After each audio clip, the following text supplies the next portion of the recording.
Hori da, Maia, analisian sartu aurretik musika purtsu batekin gozatuko dugulako arratsaldea iratzen mugire, arratsaldeon. Arratsaldeon, Hemen gauz txirrindulariei begira, esan dugu, euren ostien musika entzungo dugu, ahoztaon musika goxoa, zeure barru-barrotik datorrena, kantautorea zarelako, zure diskoko letrak eta musikak egiten dituzu. Bigarren diskoa da, eskuartan daukadana, baina apurtxu bet lehenengo izatin moduen. Esan bezala, energia asko jarri duzu, momentu honien kaleratu duzula, irakurri dizut blogen baten bebai, oso pozik zauzela iritsi dela momentu honelako disko bat plazaratzeko. Bai, iritsi da momentuan ere lehenengo lana, 2002an izan zen, orduan 17 urte nituen, eta bueno da, denbora asko pasa da. 2013an erabaki nuen proiektu honekin hastea, eta orduan hasi nintzen lanean Pedro de la Osa, nire lankidearekin, proiektu honetan nire ondoan egon dana. Aukeratu genitun abestiak proiektu honetan sartuko zirenak, eta seginen konponketak egiten, eta bueno, gero 3 urtetan zehar, egon gara horretan lanean. 2016an zehar egin dugu grabaketa, Euridia Estudioetan, Boluetan, eta plazaratu genuen justo Durangoko azokarako, 2016 bukaeran, eta bueno, hortxe gaude gaudin zuzenekoekin, hori da. Entzuten gabiltz, berroetan gabiltzen arte, gero esango dugu moldaketa akustikoa entzungo dugula, zuzenean Iratxe entzuteko aukera izango dugulako. Berbetan zabiltz, Iratxe 2002an kaleratu nuen lehen diskoa, dinoztazu, 2016an dator besti 14 urte, pasatzen dira, 2013a pentsatzen hasten naiz, sekulako lana dagoelako honelako disko baten atzien, batez be, musikari oso ezagunekin berba egiteko aukera daukagu askotan, beste batzutan ezain ezagunak direnak, eta batzutan errestasun guztiak daude, edo horretara dedikatzen dira, baina abestearen alde egiten duen pertsona batentzat, sekulako lana da azkenien honelako, bitu ze politxe dan, erakutsiko txutia, bitu, hemen ikusten dalako metamorfosi osoa ikusten dalako, tximeletere iritsi arte zelan dagoen, lan handia dagoelako 3 urte, pare bat urte. Hori da, 2013an ez naiz pentsatzen hasten baizik esaten dut, ja iritsi da momentua, ja ezin dut gehiago itxaron, eta orduan 2013an lanean hasten naiz. Gertatzen da, normalean lana daukagula, astelehenetik ostiralera, denbora libre gitxi dago, eta olako proiektu bat finantziatu behar dela, horretarako lan egin behar da. Orduan denbora libre apuroiekin jolastu behar da, horregatik ez da erraztasun bat, orduan proiektuak luzatzen dira. Bestalde nik badakit ni naizen modukoa, nahi ditut gauzak modu baten, hainbeste denbora itxaron dut, nahi nuela, olako formatu politataratzea, disko formatuz oso politxe delako eskuartan daukadan letrai buruz berbetan egon garralako bai. Gustatzen zaigun hori, olako liburutxuek eta izati eta letrekin eta papela osona da, altxor politxe da etxien izateko. Hori da, altxortxua hori esan duzuna zeuk ez da, diskoa ateratzeaz gain, diskoa entzun daiteke gaur egun, interneten entzun daiteke, baina, aparte, hau eskuetan izatea, bakarrik izan dezakezu fisikoki ez da, ilustrazioak maite dituenak eta letrak eta itzulpenak eta guzti hori, maitasun handiz eginda dago. Eta baita grabaketa ere luzea izan da, urte bete mondugulako estudioan, eta baita mimo handiz egindako grabaketa bat izan da, baita asko zailagoa da grabatzea akustiko bat, rock edo pop grabatzea baino, eta onlantxe egin dugu. 10 abesti, eta abesti baten moldaketa rockeroagoa esango dugu, 10 abesti daude zeri buruz hitz egiten duten kantuek jakin nahi dugulako, aurretik, esan, asko gustatu zait, zeure hitzak dira, ez dakit, zerbait izango dut zeluletan edo ni kantautorei esateko, gaztetan hasten zarelako 12 urterekin kantuak sortzen, 13 urterekin lehenengo gitarra sartzen detxien, esaten zabiltzen 17 urterekin hau sartzen zara eta disko bat kaleratzen zu, gauza bat alako kantuak idaztia ingazte edo zure atera bide hori izatie, baina gero jendearen aurrean erakusteko egiten duzuna, edo idazten duzuna, edo sortzen duzuna, ausardia puntu hori izan behar duzulako, argi izan duzu, kantuak sortu nahi ditut eta erakutsi publikoaren aurrean. Bai, argi ataratzen zirela, berez ataratzen zirela, orduan 17 urtekin momentu hortan 2002an erraz sortu zen grabatzeko aukera, oso lan harina izan zen, produkzio barik, baina aukera eman zidan zuzenekoetan hasteko, eta orduan bai momentu hortan hasi nintzela zuzenekoetan. Eta ordutik ona bilatu izan dut hau grabatzeko parada, eta momentu egokia, eta ekoizpen landu batekin, eta guzti hori, eta azkenik egin dugu.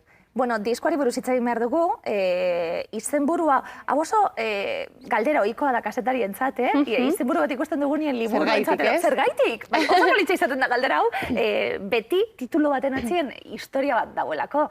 Gauzak titulatzea oso zaila dalako, titulo ezberdin asko egon daitezkelako, hori etxekoi utziko diegu, laizter, esango dugu, kantaren ostean, orain kantaren zengo dugulako. Ez dut esango diskoko edernetakue, baina esango dut. Oso politxe, hotze kantua entzengo dugulako. Hortxe, Pedro, ezain bebai. Eta esan dakue, Iratxe Mugideren lan barria ezagutu behar dugu aurretik bera entzengo dugu kantuan. Hortxe, prestatzen da biltzalako. Eta, jarri dugu, letra sare sozialetan eta mugitzen egon gara, eta jarri dugu apurtxu bet. Ez negarrik egin, spoiler rapor bat Iratxe, zaure baimenarekin. Ez negarrik egin, nire kantuekin ere oraindik hotz zara, ez dizut nirea besterik. Ezin dizut besterik eban. Iratxe, Pedro, mila esker etortzearen plazer bat.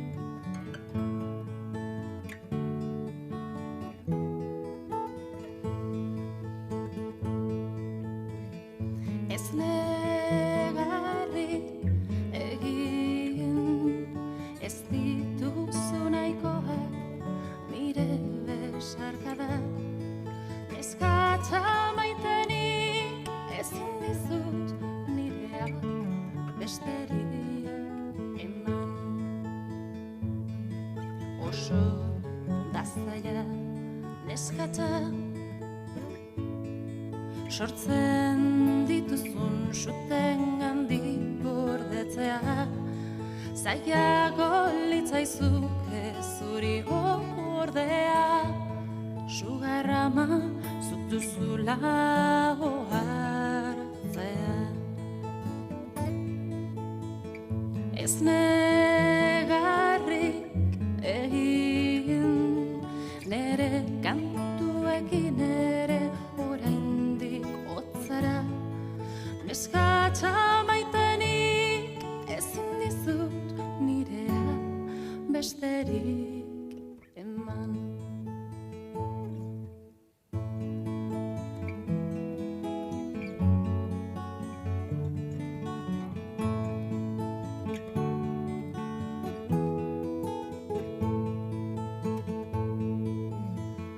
Ez negarrik egin nere kantuekin ere oraindik hotzara, neskatza maitenik ezin dizut nirea besterik eman.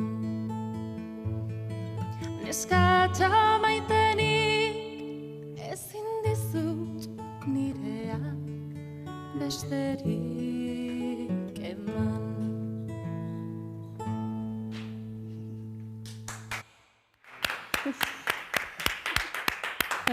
Haupa, Iratxe bat etorri, ezin dizut ederra da, ezin dizut nirea ez den besterik eman, baina ederra, honelakoak emon da, Iratxe honelako diskoa egin da. Zuzenekoetan be basabiltzelako terri buruzu behitze ingo dugulako, baina pausuz pausu hasiko gara. Izen buruaren atzeko historia zein den jakin nahi dugulako.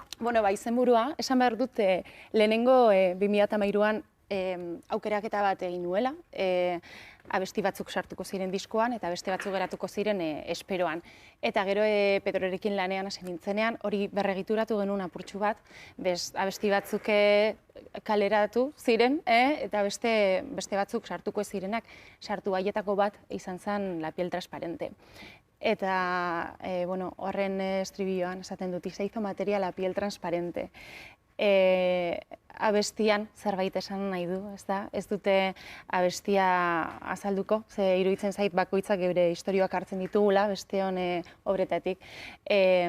Baina niretzako bada, se hizo materia la piel transparente, niretzako da ametsa nahi izandakoa, desiratutakoa, hori da gardena, ez? Imaginarioan dagoena, irudimenean dagoena materia egitea. Orduan hori da abestian izenburua, baina baita abesti hori sartzean eta izenburu hori sartzean diskoan, berez irten zen, hau izan behar da, diskoaren izenburua zen niretzako hain luze desiratutako zerbait materia eginda, eta hau da La piel transparente. Ametsek ere badutelako euren indarra, motor moduan balio dezaketelako, eta horrelako kasuetan, askotan, horren beste lan egiten duzunean gauza baten, eta ez dakizunean emaitza zein izango dan, bez? Sortu dut, egin dut, hortik aurrerakoa ez dakit. Hori da, eta sortzen da, benetan sortu behar dalako. Benetan sortzen danean, sortzen dugunok egiten dugu, behar dalako, barreneko behar bat dalako eta arimak eskatzen duelako, eta ez emaitzan pentsatzen bestela askotan ez genuken egingo. Eta argi daukadana da hau egin behar nuena, nire buruari bide hau ireki behar niola, eta pozik nagoela, benetan bidean nagoelako. Horrekin lotuta oso polita dalako, esango dugulako iratxemugire.com web horrian blogantzeko batero badabokazula zeure kontakizunak eta kontatzeko, eta hor esaten zenuen, bizitza, askotan gure planetan sartzen da, eta hor momentu baten, bide baten jartzen zaitu, eta zorionekoa ni, esaten duzu, momentu honetan, bide honetan jarri nagoela, hau dalako egin nahi dudan eta zertatu nahi dudan bide hori. Itxaroten duzu? Honetan jarraitzi ez itxaroten zu, hasitako bide honetan, azkenien izango dugulako zure bizitzako parte da, umetatik esaten gabiltz honetan sartuta eta honen atzetik. Hori da, nik baita alde batetik horregaitik izan dira inbeste urte hau sortzeko, ez alako bakarrik disko hau grabatzea, baizik eta apur bat dana bideratzea neure bizitzan tokia egitea, musika bebai lan bat izateko. Eta bada, jaten ematen didana beste lan bat da, baina nire bizitzako orduak eta eguneko orduak banatu behar ditut bat eta bestian artean. Orduan niretzako hainbeste lan eskatu didana izan da hain justu hori musika prioritateetan zerrendatik atara eta aurrean jartzea, ez da? Eta orduan, bai, espero dudana da bide honetan jarraitzea eta sormenak jarraitzea eta lanak plazaratzen jarraitzea, hori da desiratzen dudana eta eskatzen dudana. Sormena gauza ederra da esango dugu, Sentitzen duzu nien zeuk sortzeko gaitasuna daukazula, zer sortzeko gaitasuna daukazula, eta kasunetan musika egiten duzuenok nik inbidi asko dizuedalako musikarioi. Orain zeu gitarrarekin entzun, danoko lan lasai gozo zeuek entzuten, sormen horren maitza esan dugu, disko hau eta abesti hauek zer daude, abestietan, letretan zer gordetzen duzu, gauzazko kontatzea dituzulako letra hauetan bebai. Hori da, esan dezaket letrak eta musika horiek ni naizela. Nire parti bat dela, beste abesti asko daudelako hor itxaroten, bere momentua ailegatzera, beste proiektuetan sartzera, baina beti ere ni naiz eta beti ere autentikoa da, kontatzen dudana. Eta, hau da harimak eskatzen didana, lan hau egitea eta horrek posten nau. Esaten gabiltzena bide honetan jarritanago, bide horretan jarraitu nahi dut, eta gauza oso politxe zeburie bai, esaten duzuna, ahotsa azkanien abeslarea nahi. Ahotsa dagoelako erdibidien, garunaren eta bihotzaren arteko erdibidien dagoelako, hori oso ederra da bai. Esaten dizu garunak, esaten diozunien, abeslari izan nahi dut. Esaten dizu garunak benetan. Eta bihotzak esaten dizu, abeslari izan nahi dut, esaten diozunean. Bihotzak esaten dit bide honetan jarraitu, eta Kostala kosta. Kostala kosta. Garunari kostatu izan zaio urte askotan, hain zuzen ere eguneroko ritmoan tokia topatzea, baina behin topatuta eta kostala kosta, zaila dalako toki horiek topatzea lanerako beste lan badagoenean, baina orain garuna bihotzarekin jarri da eta batzutan egiten dut horrela, aurrera eta ez dago beste biderik. Idatxe esaten zu 2002an lehenengo diskoa kaleratzen duzunetik bigarren lan honetara urte asko pasatu dira eta denetarik egin duzula, bakarka jo, taldeka jo, denetarik egin duzula zure ibilbide horretan. Aurkitu duzu bidea, hau da formula, hau da formatua egin nahi duzuna, zeure kantuak erakutsi, zuzenekuek aitik galdetu behar dizudalako, amaitzaldera bebai, basabiltzelako... Bueno, formula da, niretzako formula da sortzea, idaztea eta musika egitea.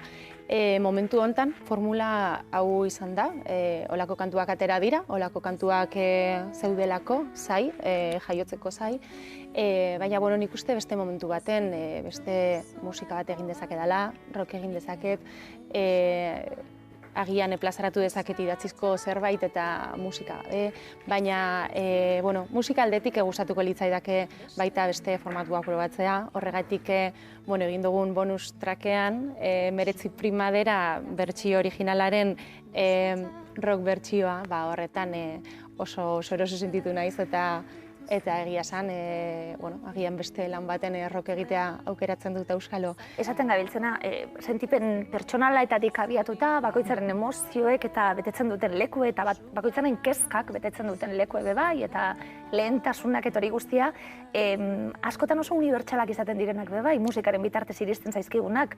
Guztiok izan dugulako min momenturen baten, guztiok sentatu dugulako hotz momenturen baten, guztiok izan dugulako gaitasuna berotzeko baten edo ez, momenturen baten, geure egiten ditugulako. Hori da magia eta horregatik ez ditut kontatzen, ulertu dudalako, benetan bakoitzak geure historioak egiten ditugula abestietatik eta bestion obretatik, ez da? Txikiaren handitasuna bebai, ez da? Unibertsaltasuna esaten gabiltzena, gero gauza txikiak izan daitezkelako handienak bebai. Eta hau diran nire historioak, baina hau zuretzako, historia hauetako bat, zure historiarekin nahastu daiteke, eta batean beste historio bat bihurtu, ez da? Eta hori zergatik kenduko dizundik. Zeren historio hori, bueno, bikoiztu, hirukoiztu, eta mila historio bihurtu daiteke, eta hori ederra da, eta ez dut kontrolatzen nik askatzen dut abesti hori, eta zederra magia hori gertatu alizatea. Zuzenekoak, Iratxe? Zuzenekoetan, aritzen gara gehienetan ni gitarra eta hotxa, eta Pedro de la Osa, gitarrarekin, eta batzutan laguntzen gaitu Xabi Fernandezek basuan.